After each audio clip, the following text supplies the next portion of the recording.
April 12, 1941. Tobruk, Libya. The air tastes of chalk and oxidized metal. The heat, even at 9 in the morning, is already a physical weight pressing down on the chest, not just from the relentless sun of the Libyan desert, but from the fine alkaline dust that hangs suspended, refusing to settle. Corporal Leslie Bluey Thompson, 24 years old, of the 213th Australian Infantry Battalion, is crouched in what should be a trench, but is in reality little more than a shallow scar dug into limestone rock as hard as bone. His hands are shaking, not from fear, but from the residual vibration of the artillery that hammered the perimeter throughout the previous night. He grips a Lee Enfield .303 rifle, the wood of the stock worn and oily, hot to the touch. Leslie rubs his thumb over the edge of the bolt, a nervous tic he has developed over the last 3 weeks, feeling the grit of the sand that seems to penetrate even the pores of his skin. His eyes, red from sleep deprivation and constant irritation, scan the flat, shimmering horizon to the south, where the desert dissolves into a mirage of liquid heat. He is not alone, but the empty vastness before him makes him feel like the last man on earth. Leslie's jaw is clenched so tightly that the muscles in his neck ache, a constant tension that has become his natural state. He spits on the ground, saliva brown with dust and cheap tobacco, and checks the horizon again. They are coming. He knows they are coming. Just 2 months earlier, Leslie was a sheep shearer in New South Wales, worried about wool prices and the drought. Today, he is a living statistic in a global chess game he barely understands.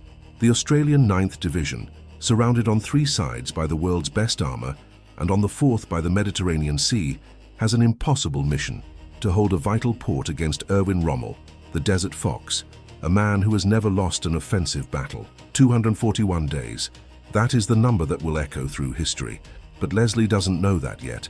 For him, the future is not measured in days, but in minutes of survival. He has already seen men die. He has seen what German Stukas do to an unprotected truck convoy, bodies turned into something resembling nothing human. But now, something different is forming beyond that ridge of sand. It is not just another raid. It is a storm of steel calculated to crush Australian morale into dust. In exactly 4 hours and 18 minutes, the Panzer tanks of the Afrika Korps will initiate what German intelligence believes to be the final blow. They promise a quick, clean, and decisive victory. What Rommel never understood, what his generals in Berlin failed to calculate at their pristine map tables, is the nature of the man they have cornered. They looked at the maps and saw cut supply lines, antiquated fortifications, and inexperienced troops. They saw an obvious victory. They had something far more dangerous waiting for them than mere weapons. They had the Australian contempt for authority, the stubbornness born in arid lands, and an almost suicidal capacity for improvisation. The Germans expected an honourable surrender. What they would find would be a war of rats, fought with rusty bayonets, tin cans of bully beef turned into grenades, and a ferocity that would make the Wehrmacht elite themselves question their superiority. If you want to understand how a group of men labelled amateurs and rabble broke the backbone of the legend of German invincibility, you need to look at the exact moment when military logic collided with human obstinacy. Subscribe now, because this is the story of how the rats of Tobruk bit back. To understand why the Siege of Tobruk represented such a psychological and tactical shock for the Afrika Korps, you need to go back to early 1941, to the genesis of Blitzkrieg in North Africa. German doctrine was not just a strategy, it was a philosophy of kinetic violence. They called it Bewegungskrieg, or maneuver warfare, refined on the battlefields of Poland in 1939 and France in 1940. Heinz Guderian and Rommel himself had proven that speed was the best armor. The central premise was simple and brutal: concentrate overwhelming force at a narrow point, break through enemy lines, and then cause chaos in the rear, cutting communications and supplies. The enemy, paralyzed by shock and speed, would collapse before they could even mount a coherent defense. It made perfect rational sense. It had worked against larger and better equipped armies in Europe. They believed that static warfare, the trench warfare of World War I, was obsolete, dead and buried under the tracks of their panzers. German technical confidence was not unfounded arrogance. It was based on cold, hard specifications. The Panzer III and Panzer IV were marvels of engineering. The Panzer III AUSFG, with its 50mm KWK-38 cannon, could pierce the armour of most British tanks at ranges where the Allies could barely scratch the German paint. They trusted their precision Zeiss optics, which allowed German gunners to identify and engage targets with a clarity the British could only dream of. They trusted their radios, installed in every tank, allowing for fluid tactical coordination that contrasted with the flag signals and intermittent radio communications of the Allies. There were precedents: the fall of France in 6 weeks, the annihilation of Soviet armies in the opening months of Operation Barbarossa that would follow, and the initial victories in Africa itself. Rommel had arrived in February 1941 and, within weeks, pushed the British back hundreds of miles, capturing Benghazi and surrounding Tobruk. Captured documents show German officers referring to Allied forces as disorganized and slow. They believed in the superiority of the German warrior, trained for individual initiative within the chaos of battle, against the democratic conscript soldier, seen as soft and dependent on rigid orders. But this was not blind ignorance. The Abwehr, German intelligence, possessed detailed information. They knew the number of divisions in Tobruk. They knew about the water shortage. They knew the anti-aircraft artillery was inadequate. They knew the Australians were using captured Italian weapons because they didn't have their own in sufficient quantity. What they did not capture, what they could not internalize until that fateful April, was the fundamental difference in the psychology of the soldier they faced. They viewed the disobedience and lack of formal discipline of the Australians as weakness. They viewed the lack of saluting officers, the sloppy uniforms, the irreverent attitude as signs of an undisciplined army about to disintegrate under pressure. What they interpreted as chaos was, in fact, a radical form of egalitarianism that made every Australian soldier capable of thinking and acting independently when the chain of command broke. The epistemological failure was catastrophic. They confused formality with efficiency. The Germans prepared for a maneuver battle, where they would flank and encircle. They wasted tons of precious fuel and wear on their vehicles maneuvering in the desert, hoping to lure the Australians out. But the Australians didn't come out. They dug in. And when you dig in the limestone desert, you don't just create a defensive position. You become part of the hostile geology. The Germans brought maneuver maps to a knife fight in a phone booth. They would have needed medieval siege tactics or heavy assault infantry on a scale Rommel did not possess and, frankly, despised. The contempt for static defense blinded them to the lethality of a static defense that refused to act statically.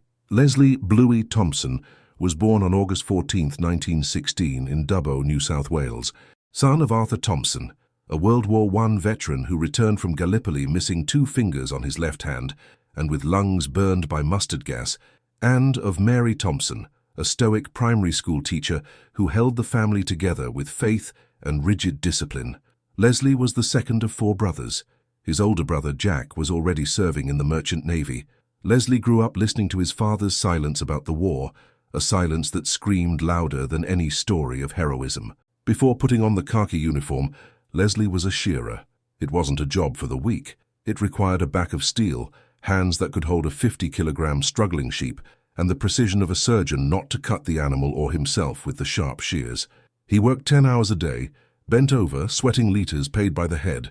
This gave him a physical endurance that no military training camp could replicate.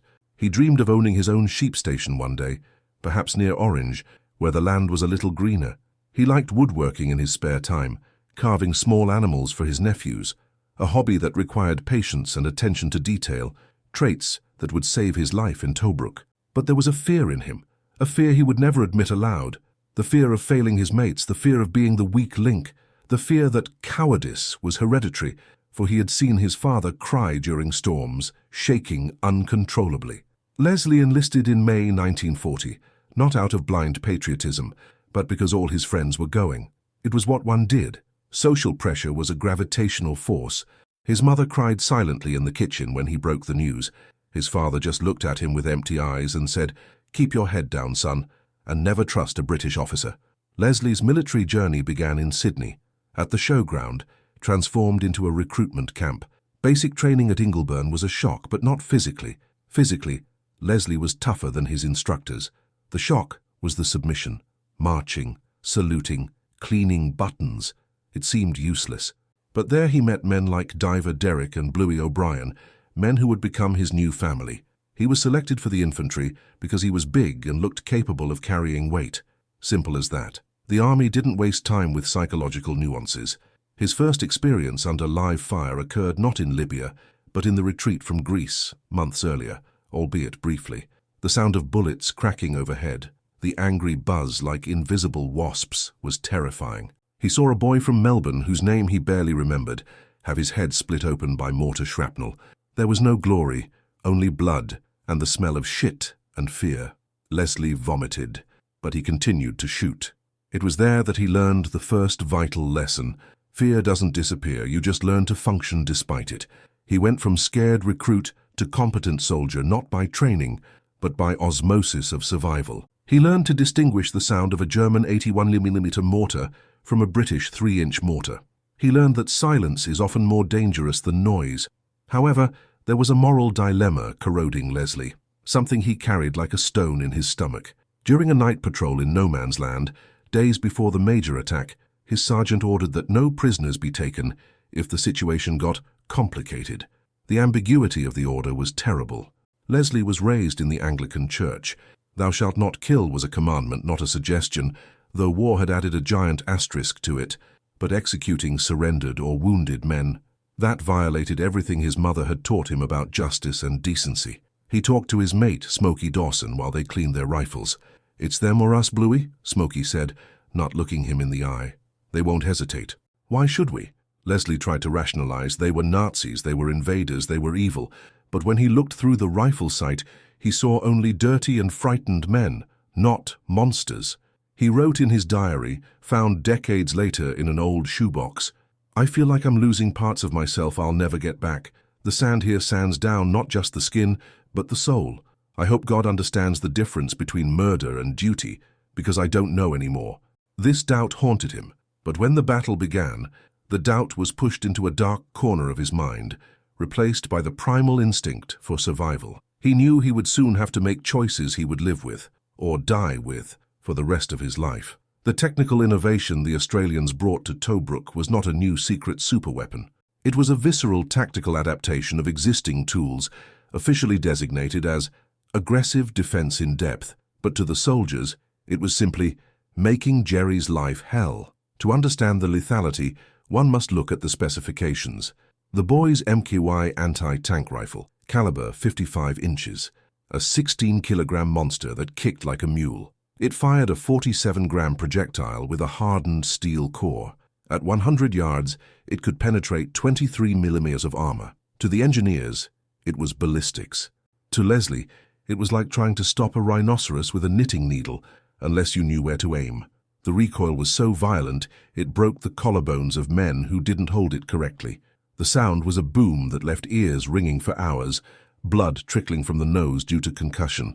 But when it hit a Panzer's track or driver's visor, the effect was catastrophic. The steel shattered, sending incandescent fragments into the tank's tight compartment, turning the interior into a meat grinder. It was a hated weapon, heavy and obsolete against the frontal armor of new Panzers. But in the hands of men who waited for the tank to pass and fired at the rear or sides, it was lethal. Another innovation was the use of the 25-pounder artillery, the Ordnance QF 25-pounder, caliber 87.6 millimeter, range 12,000 yards. But the innovation wasn't in the gun, it was in the usage. Australian gunners, ignoring British doctrine of indirect fire, lowered the barrels to fire over open sights or direct fire against attacking tanks. Imagine a field gun used as a giant shotgun. The 20-pound armor-piercing shell left the barrel at 1,700 feet per second. At that speed, the air in front of the projectile was compressed to the point of glowing. The impact on a tank at 600 yards wasn't just penetration, it was pure kinetic energy. A hit could rip the turret off a 20-ton tank, throwing it meters away like a bottle cap. The sound of the impact was a sickly clang that could be heard over the roar of battle, followed by the momentary silence of the crew killed instantly by overpressure. The development of this defensive approach wasn't linear. It began with the arrival of Major General Leslie Morshead in March 1941. Morshead, known as Ming the Merciless, looked at Tobruk's 45-kilometer perimeter and saw a disaster. The original Italian defenses were shallow ditches and poorly positioned concrete pillboxes. The first failed test was the initial attempt to defend only the outer red line. It was too long, too porous. German patrols infiltrated at night. Men died in useless skirmishes. Morshead, a World War I veteran who despised passivity, ordered a radical change. Instead of just sitting and waiting, Australians would patrol no man's land aggressively every night. The concept was to dominate the ground in front of the lines, not just behind them. The breakthrough came when they realized that German tanks, once they breached the outer line, were blind and vulnerable to infantry if the infantry didn't run. Standard doctrine said, if tanks pass, retreat. Morshead's new order was, there will be no retreat. If tanks pass, let them pass. The infantry deals with the enemy infantry following the tanks. The artillery back there deals with the tanks. It was suicidal on paper. It required men like Leslie to stay in holes in the ground while 20-ton steel monsters drove over them, the earth shaking, sand falling on their faces, hoping the tracks wouldn't crush them, to then emerge and fight the German infantry coming behind. The system worked like this. First, forward posts detected the movement. Not with radar, but with ears pressed to the ground and eyes red with tension. Second, field artillery began the interdiction barrage. Third, and crucially, infantry in the outer trenches, the red line, maintained disciplined fire, ignoring the tanks and focusing on stripping the supporting infantry away from the armored vehicles. A tank without infantry is blind and deaf. Fourth, the isolated tanks entered the killing zone, where 25-pounders and 2-pounder anti-tank guns, camouflaged and waiting in deadly silence, opened fire at point-blank range. Fifth, sappers counterattacked immobilized tanks with magnetic mines and Molotov cocktails. This wasn't the clean war of maneuver Rommel wanted. It was a street fight on an industrial scale. The result was measurable in smoking metal carcasses and the total confusion of panzer crews who, for the first time, saw their supporting infantry disappear under a storm of small arms fire, leaving them alone in the desert. This wasn't blitzkrieg based on shock and awe. It was visceral attrition, turned into defensive art. The cost in human nerves was incalculable, but the tactical effectiveness was undeniable. April 14th, 1941, 05:20 hours, Tobruk southern perimeter, post R33. The sky is lightening to a bluish-grey, cold and indifferent. Visibility is perhaps 800 meters, hampered by dust kicked up by the Khamsin wind. The sound is what hits Leslie first. It's not a sound, it's a physical sensation in the sternum. The rumble of dozens of 12-cylinder Maybach HL-120 TRM engines. The ground beneath Leslie's boots vibrates in a dissonant rhythm. He presses the rifle against his shoulder, cold metal against warm cheek. "Here come the bastards," whispers Smokey beside him. Leslie's thought is a single clear line. Don't run, just don't run. Leslie's position is on the red line, a series of fortified posts connected by barbed wire and shallow trenches. In front of them, the flat desert offers zero cover for attackers, but perfect fields of fire for defenders. The estimated German force is about 40 tanks of the 5th Panzer Regiment, followed by battalions of motorized infantry and mobile artillery.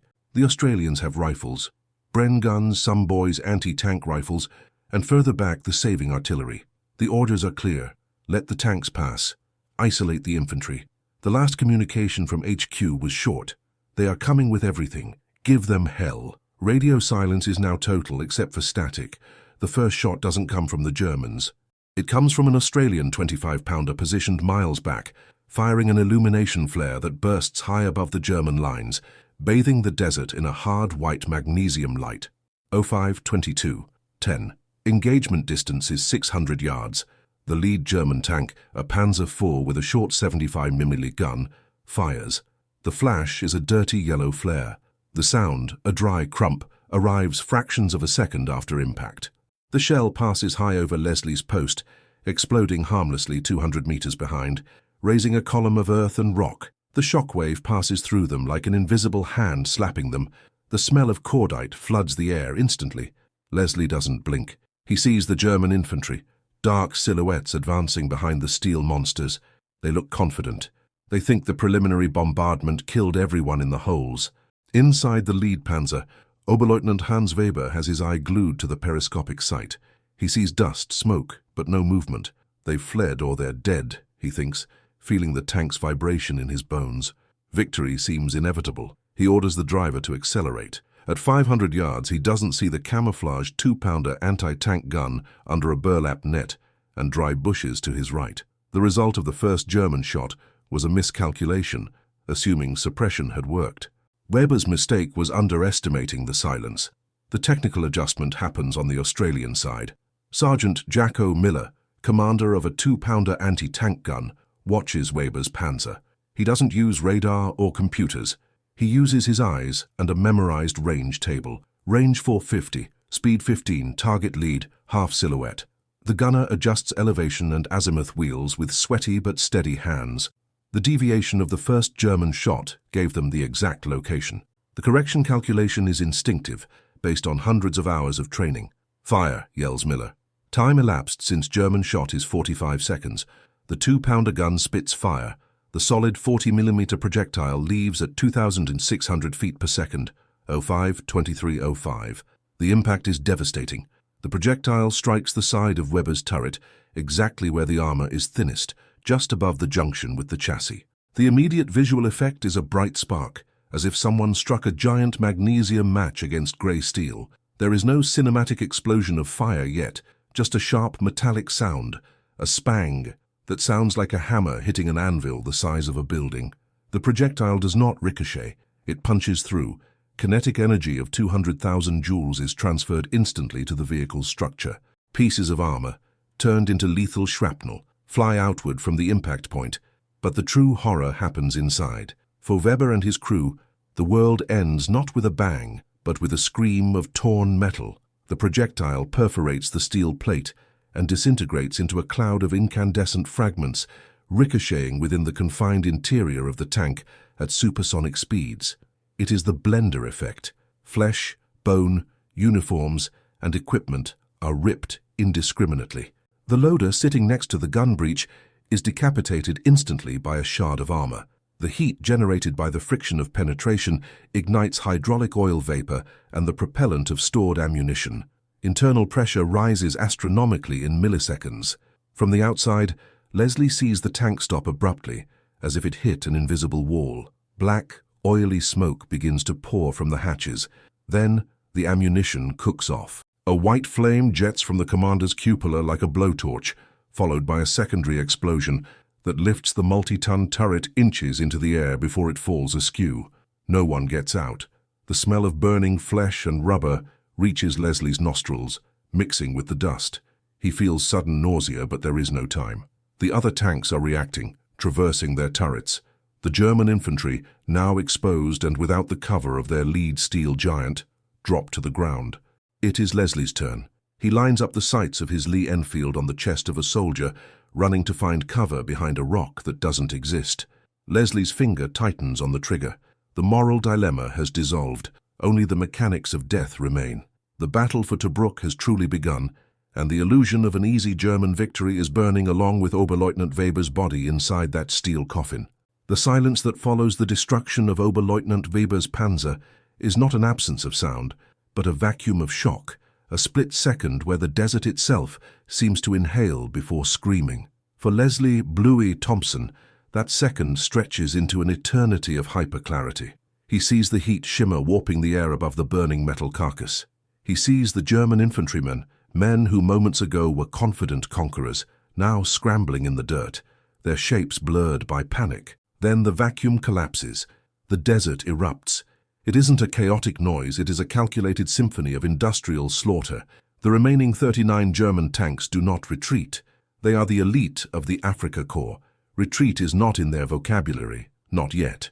They react with the predatory instinct of a wolf pack that has lost its alpha, but still smells blood. Turrets traverse with a mechanical whine that cuts through the explosions.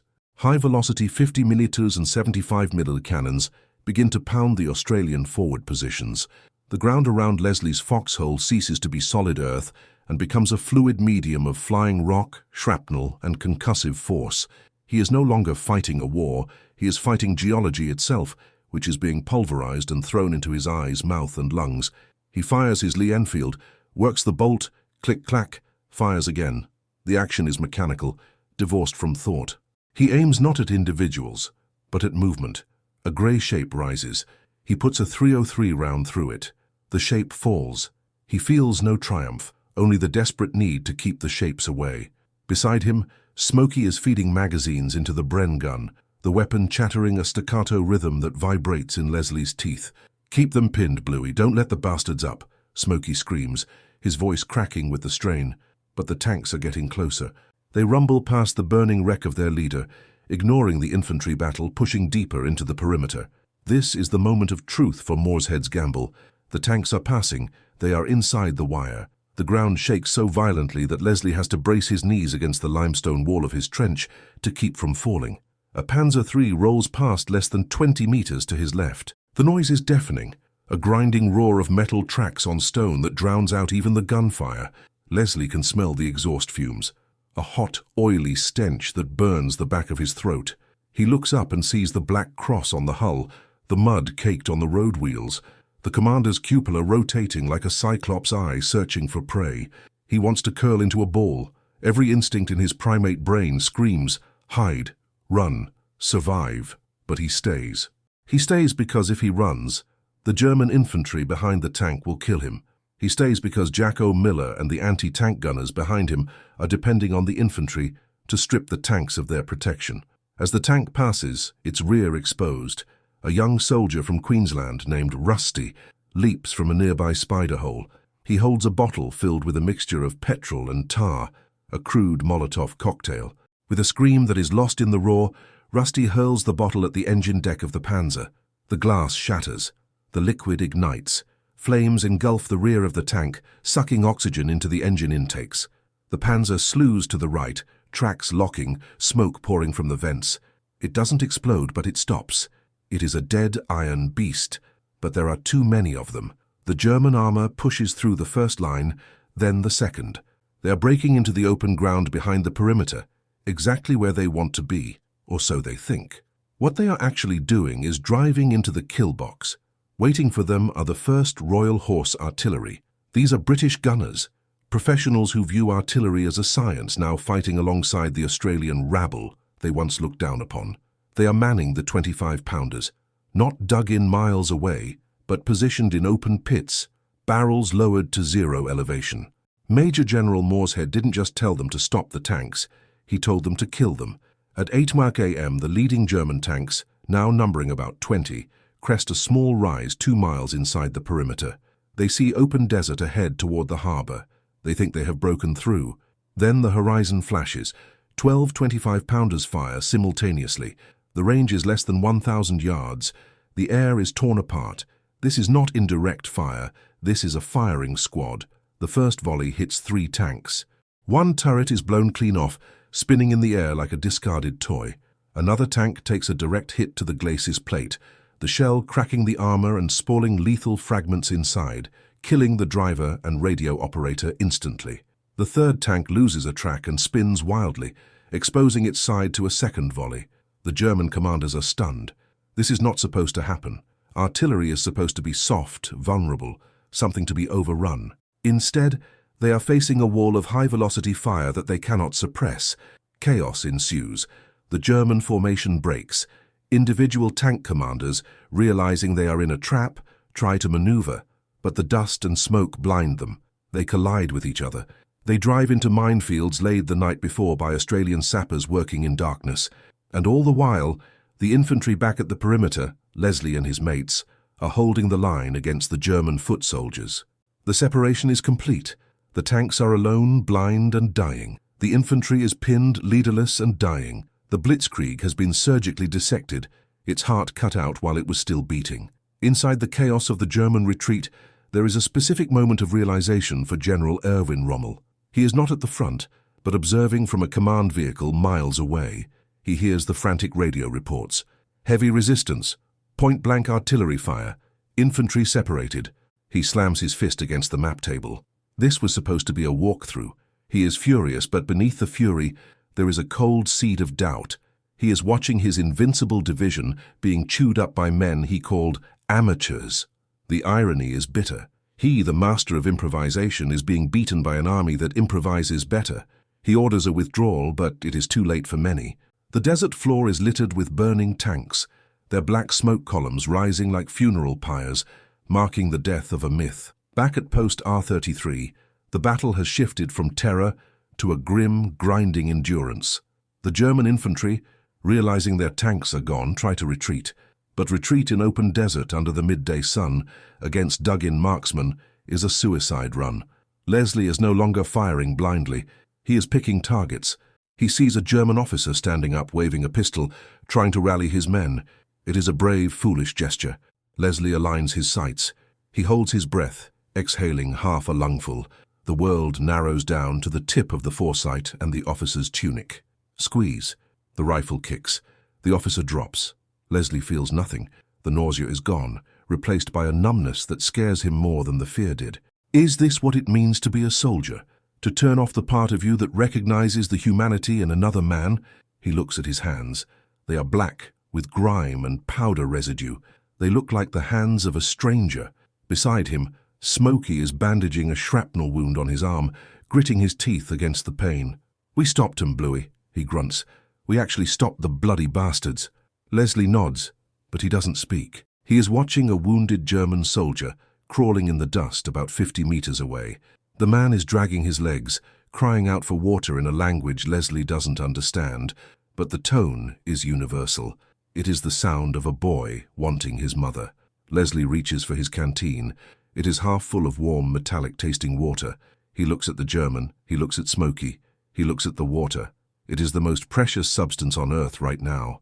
Giving it to an enemy seems insane, but Leslie cannot watch the man die like that. He crawls out of the trench. "Bluey, what the hell are you doing?" Smokey hisses. "Get back here." Leslie ignores him. He crawls on his belly, keeping low, the sharp rocks cutting his knees and elbows. Bullets still snap occasionally overhead, stragglers firing blindly. He reaches the German. The boy, he can't be more than 19, looks up at him with eyes wide with terror. He expects a bayonet. Leslie unscrews the canteen and holds it to the boy's cracked lips. The German drinks greedily, water spilling down his chin, mixing with the dust and blood on his uniform. He looks at Leslie, and for a second, there is no war. Just two young men in a hellhole, sharing water. "Danke," the boy whispers. Leslie nods and crawls back. He doesn't tell Smokey about the look in the boy's eyes. He doesn't tell him that for a brief moment. He saw his own brother, Jack. He just slides back into the trench, picks up his rifle and waits for the next attack, because there will be a next one. Rommel doesn't give up, and neither do rats. The psychological toll of the siege begins to manifest not in grand breakdowns, but in the erosion of the self. Days turn into weeks, weeks into months. The bombing is incessant. The Luftwaffe, frustrated by their inability to break the perimeter, decides to break the men. Dive bombers screech down at all hours. Artillery shells land randomly, denying sleep. The Tobruk stare becomes common, a 1,000-yard gaze in eyes sunken into dark sockets, focused on nothing and everything. Men stop talking about home because it hurts too much. They stop talking about the future because it seems like a fantasy. They talk about food. They obsess over food. Bully beef, hardtack biscuits, salty water. That is the menu. Scurvy begins to appear. Sores that won't heal. Teeth loosening in gums. Dysentery sweeps through the dugouts like a plague. Men shit themselves while manning machine guns because they are too weak to crawl to the latrines. And yet, they fight. They fight with a dark, cynical humor that baffles the Germans. They create a pirate radio station. They publish a newspaper, Tobruk Truth, filled with sarcasm and mockery of the enemy. They adopt the insult "Rats of Tobruk," meant by Lord Haw, the Nazi propaganda broadcaster, as a badge of honor. "If we are rats," Leslie writes in a letter that will never be sent, "then this is our sewer and we are the kings of it." The camaraderie deepens into something tighter than marriage, tighter than blood. They know the sound of each other's breathing. They know who snores, who cries in their sleep, who prays. They share their last cigarette, their last biscuit. They become a single organism, a collective consciousness focused on one goal: denial. Denying the Germans their prize. Denying the desert its victory. Denying death its due. This collective stubbornness is the true secret weapon. It is something technical specifications cannot measure. You cannot calculate the PSI of mateship. You cannot measure the velocity of spite. The Germans are fighting a tactical battle. The Australians are fighting an existential one. But the innovation continues. It has to. The static defense evolves into aggressive raiding. The patrols become legendary. Men like Leslie, with wool socks over their boots to muffle the sound, creep out into the darkness every night. They are ghosts in the desert. Their mission: to harass, to kill, to steal intelligence, to keep the Germans terrified. They crawl for miles, taking hours to move a few hundred yards. They wiretap German phone lines. They leave booby traps. They sneak into sleeping positions and slit throats in silence. It is brutal, intimate violence. On one such patrol in late May, Leslie finds himself inside a German perimeter wire. He is alone. He got separated from Smokey in the dark. He freezes. A German sentry walks past, so close Leslie can smell the man's cigarette smoke, can hear the leather of his boots creaking. Leslie's heart is a frantic bird in his chest, beating against his ribs. He grips his trench knife, a wicked blade made from a sharpened file. The sentry stops, turns, looks directly at the shadow where Leslie is merged with the ground. Does he see him? Leslie prepares to spring, but the sentry sighs, looks up at the stars, and moves on. Leslie exhales. He creeps forward to the objective, a command tent. He is supposed to plant a satchel charge. He sets the timer, a simple pencil detonator acid fuse. 10 minutes. He moves away, back toward the wire. As he crawls, he hears music coming from the tent.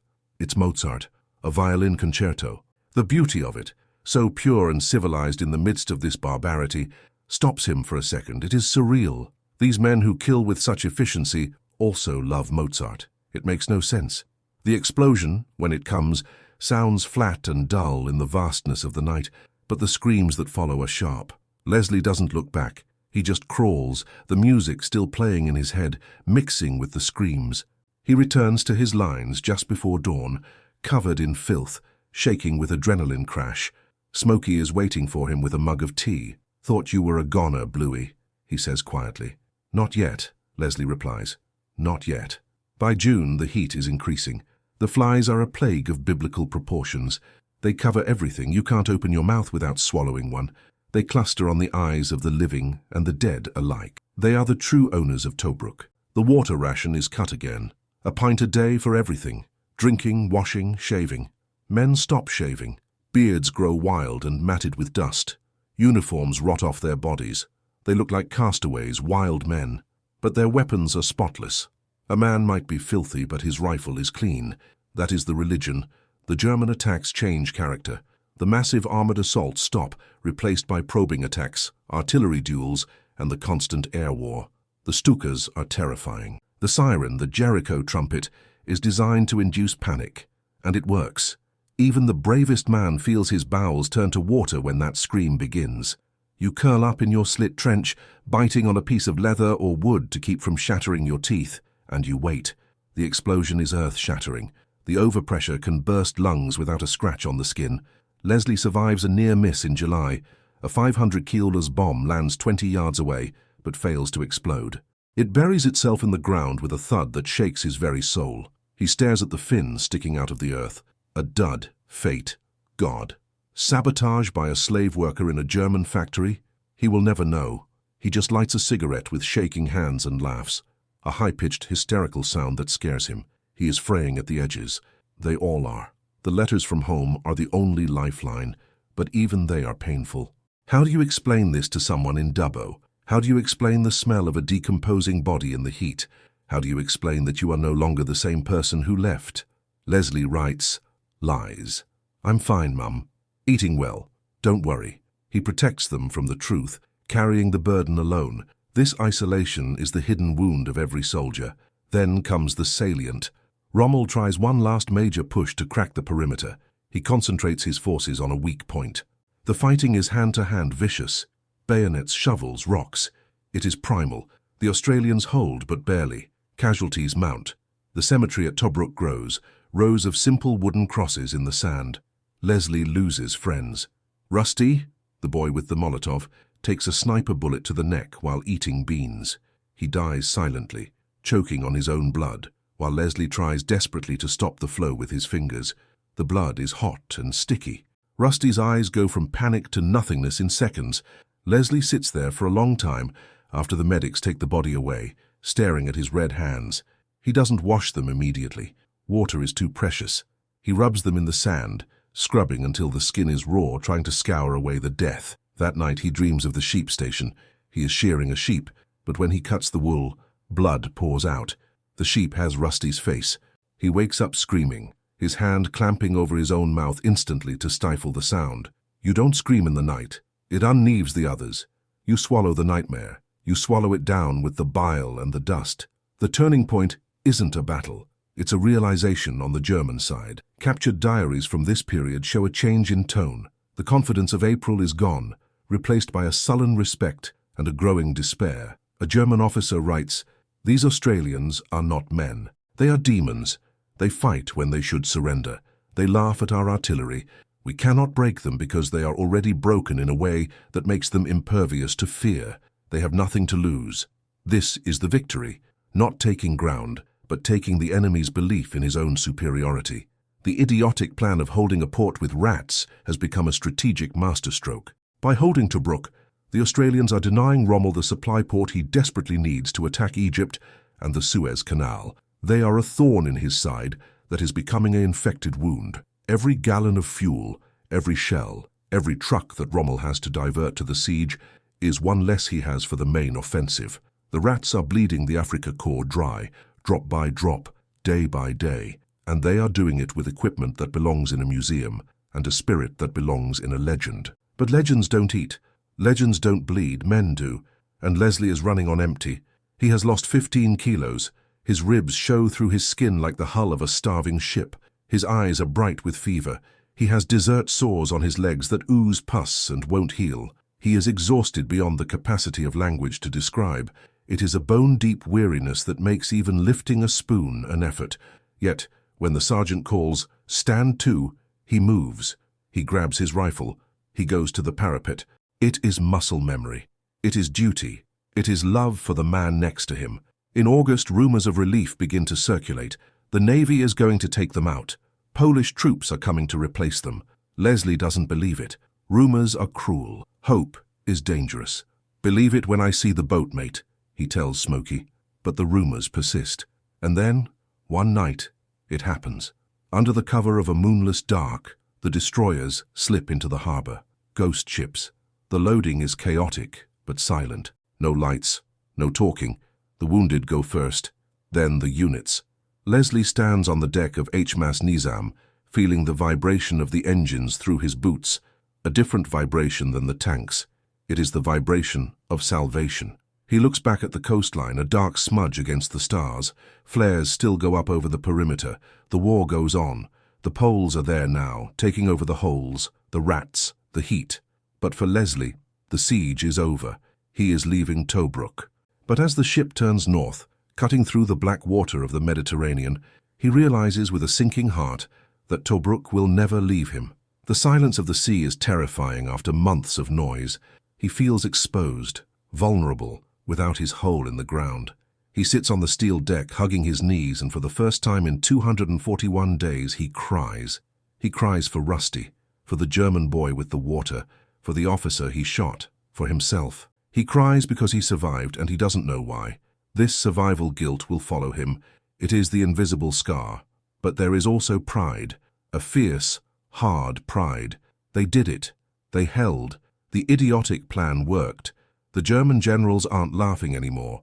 Rommel isn't laughing. The world is watching, and for the first time in the war, the Nazi war machine has been stopped. Not by a winter, not by a vast ocean, but by 14,000 men who refused to be moved. The rats. The name is no longer an insult, it is a title, and Leslie Bluey Thompson carries it. He closes his eyes, listening to the waves, and drifts into a sleep that is finally dreamless. But the story isn't over.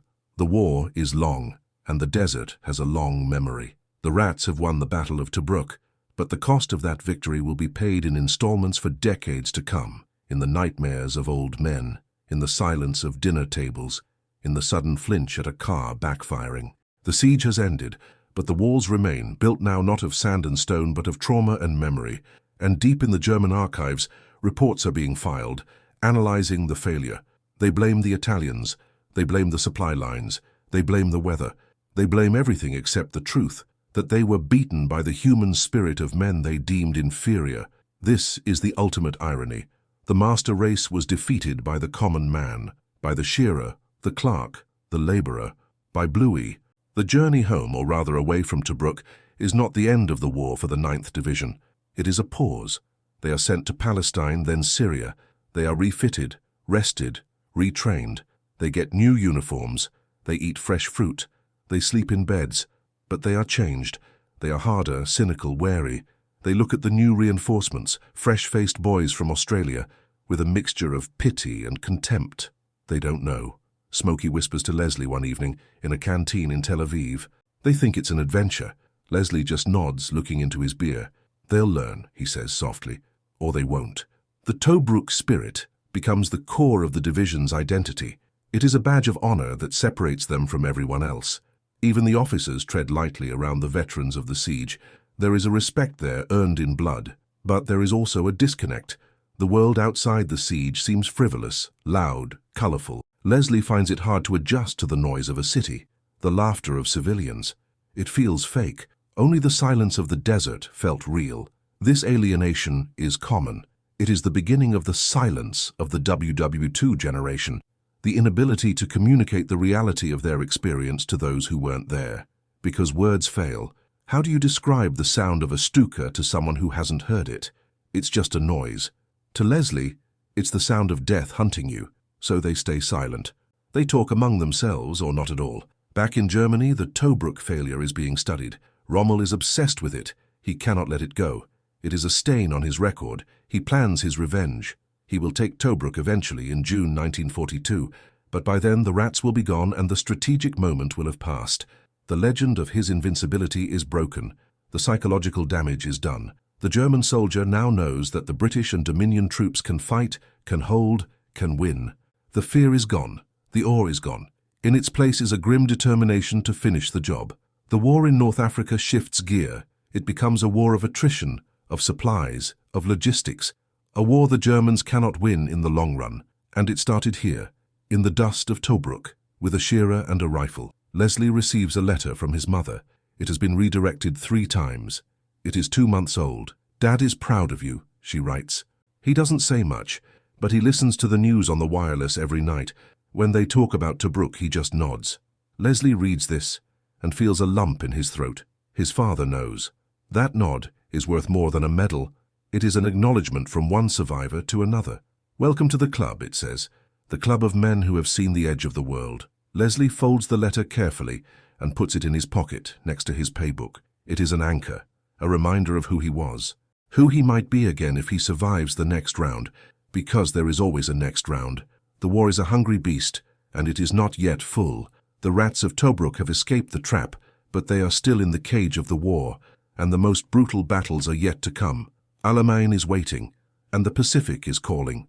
The rats will be needed again, and Leslie will be there, with his Lee Enfield and his scarred soul, ready to hold the line again, because that is what rats do. They survive, and they bite. The peace in Syria and Lebanon, where the 9th Division had been sent to lick its wounds, felt like a colorful, saturated lie, an insult to senses that had been calibrated to the monochromatic spectrum of grey, ochre, and dried blood of Tobruk. For Leslie Bluey Thompson, now promoted to sergeant not for ostentatious bravery, but by the simple and brutal mathematics of survival, the green of the hills and the sickly sweet smell of jasmine brought no relief. They brought nausea. It was a postcard scenery inhabited by ghosts. They walked the streets of Beirut and Tripoli in new uniforms that looked like costumes on their emaciated frames, 25-year-old men with 50-year-old eyes, startling local waiters not with violence, but with a predatory silence. The silence was the problem. In the desert, silence was a warning of an attack. Here, it was just silence, and it left Leslie's nerves in a state of constant vibration, like a violin string stretched to the breaking point. He watched Smokey Dawson laugh in a bar, but the laughter didn't reach his eyes. It was just a muscle spasm, a mimicry of who they used to be before they knew the sound a human body makes when crushed by a tank track. But the illusion of rest was shattered on June 21, 1942, not by a bomb, but by news that hit the Australian camps with the force of a physical impact, sucking the air from the lungs of 14,000 men simultaneously. Tobruk had fallen. The fortress, the symbol, the graveyard where they had buried Rusty, Jacko, and so many others, the place they had held for 241 days with fingernails, teeth, and suicidal stubbornness, had surrendered in less than 24 hours under the command of an inexperienced and poorly led South African garrison. The news brought no sadness. It brought a biblical fury, cold and white. Leslie felt as if someone had desecrated his mother's grave. They had bled for every metre of that limestone rock, had drunk brackish water, and eaten rotten-tinned meat to deny that port to Rommel. And now, in a single day of tactical incompetence, everything had been handed over. Rommel was back, and this time he wasn't just surrounding ports. He was driving his panzers east toward the Nile, toward Cairo, toward the Suez Canal. Africa hung by a thread. The Afrika Korps seemed unstoppable again, and the legend of German invincibility, which the rats had broken, was being rebuilt on the wreckage of the Allied defeat at Gazala. In Cairo, it was Ash Wednesday, with the smoke of secret documents burning at the British embassy darkening the sky, while rear echelon officers packed their bags in panic. But in the 9th Division camps, there was no panic. There was a pending reckoning. General Sir Claude Auchinleck, and later his successor Bernard Montgomery, knew they needed something harder than steel to stop Rommel at El Alamein, the last railway station before the end of the world. They needed psychological reinforced concrete. They needed the rats. When the movement order came, there were no cheers, no patriotic speeches about the Empire. There was only the dry sound of bolts being checked and the creak of equipment being adjusted. Leslie looked at Smokey as they climbed into the trucks.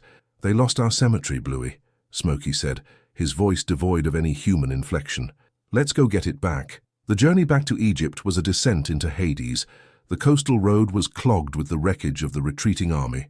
Burnt-out vehicles, demoralized men walking in the opposite direction, staring at the Australians heading toward the front as if they were madmen or walking corpses. And perhaps they were. Leslie felt he had already died in Tobruk, and what remained was just a biological machine designed to kill Germans. They arrived at El Alamein in July, a line in the desert where the southern flank was protected by the Qattara Depression, an impassable sea of quicksand, and the north by the sea. There was no way to flank. There would be no ballet maneuvers with tanks. It would be a boxing match in a phone booth, a frontal friction clash where the winner would be whoever had more meat to put in the grinder.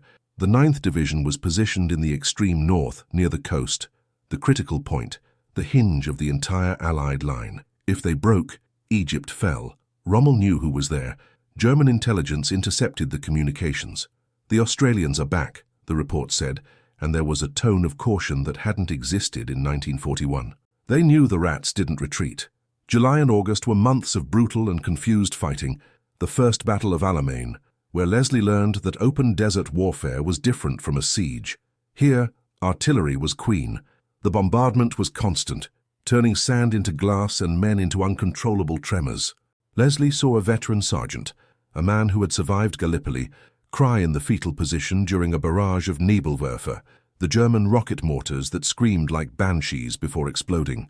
But Leslie didn't cry anymore. He had passed the point of fear to the point of fatality. He wrote letters home that were pure fiction. "The weather is fine. The food has improved." The truth was he was eating sand and drinking tea made with radiator water, and the only thing keeping him sane was hate. A focused, crystalline hate for the arrogance of that army that dared to think it could take the world. Then came October. Montgomery amassed an obscene force, 1,000 guns, 200,000 men. For the first time, the Allies had overwhelming material superiority. But numbers don't fight. Men fight. And Montgomery's plan for Operation Lightfoot depended on a calculated sacrifice. The Australian 9th Division was not just supposed to attack. They were to crumble the German defences in the north, drawing Rommel's panzers into a bloody war of attrition so the British armour could break through further south. They were the live bait. They were the arm that would be shoved down the wolf's throat so the other could stab it. On the night of October 23, 1942, the desert was strangely cold under a full moon that illuminated the flat, mined terrain ahead, Rommel's Devil's Garden. Leslie lay in the sand, 50 meters from the start line. He checked his watch, 21:39, 21 minutes to the end of the world. Beside him, new reinforcements, boys from Perth and Adelaide, who had never heard a shot fired in anger, shook visibly. Leslie didn't say, "It's going to be okay." He said, "Follow me and don't stop. If you stop, you die." At 21:40, the horizon behind them dissolved into light. The Alamein barrage wasn't a sound. It was atmospheric pressure. 1,000 guns firing simultaneously created a vacuum and then a shockwave that made eardrums bleed even when protected with cotton. The ground shook like jelly. Ahead, the German lines simply disappeared under a curtain of fire and dust. It seemed impossible that anyone could survive that, but they survived. When the barrage lifted forward at 22 km, and the bagpipes, yes, bagpipes, an absurd and medieval touch in the middle of mechanized warfare, began to play Waltzing Matilda, Leslie stood up. "Forward!" he screamed, but didn't hear his own voice. They walked into the smoke. Entering the minefield was like walking into a slaughterhouse blindfolded. The S-mines, the bouncing Bettys, jumped to waist height before exploding, spraying hundreds of steel balls. Leslie saw a corporal to his right disappear in a pink cloud. 1 second he was there, running. The next he was just a wet mist and empty boots. But they continued. They had to take point 29, an insignificant rise on the map that dominated the northern sector. German and Italian infantry emerged from their deep holes, stunned, bleeding from the ears, but fighting with the desperation of those defending their own lives. Combat instantly degraded from the tactical to the primal. There were no battle lines, just groups of men stumbling in the smoke, stabbing shadows, shooting at point-blank range. Leslie found himself in a German trench, using his bayonet like a pickaxe, the rifle acting as a spear. He felt the resistance of bone and tissue, the smell of foreign sweat and gunpowder. He shot a man in the face who was trying to arm a grenade. The man fell backward, the grenade exploding under his body, muffled by flesh, a dull thud that threw Leslie against the trench wall. He wiped the blood, not his own, from his eyes, and kept going. They took point 29 by morning, but taking was the easy part. Holding was the nightmare. Rommel, realizing the threat to his northern flank, did exactly what Montgomery predicted and what Leslie feared. He threw everything he had at the Australians. Over the next few days, the 9th Division became the lightning rod for the entire Afrika Korps. They were attacked by tanks, by infantry, by Stukas, by heavy artillery. Point 29 became a lunar landscape of overlapping craters. Leslie didn't sleep for 72 hours. Water ran out. Ammunition was low. They used captured German weapons, ate German rations found on bodies. They were living inside the enemy war machine, lethal parasites refusing to be dislodged. On October 27th, the Panzers attacked again. They were Tigeries and Panzer IVs, monsters emerging from the dust. The 2-pounder anti-tank guns were useless against the frontal armor of the new tanks. The only hope was to let them get close, terrifyingly close. Leslie was in a shell hole with a newly arrived Piat, a crude spring-loaded infantry anti-tank weapon. He waited. The tank was 30 meters away. He could see the rivets on the armor. He could see the German infantry crouching behind it. Now, he whispered to himself, the sound of the outside world faded, leaving only the heartbeat in his ears and the grey steel silhouette filling his vision. He fired. The projectile hit the right track. The tank spun, exposing its side. "Smokey now!" Leslie screamed. Smokey with a Bren gun opened fire on the exposed infantry, mowing them down like ripe wheat. But another tank turned its turret toward them. Leslie saw the black hole of the 88mm cannon looking directly into his soul. There was no time to reload. There was no time to pray. There was only the absolute icy certainty that luck, that coin he had been flipping every day since 1941, had finally landed on the wrong side. The flash of the shot was the last thing he saw before the world transformed into darkness and absolute pain, a sudden and violent silence that swallowed the battle, the desert, and the memory of who he had been.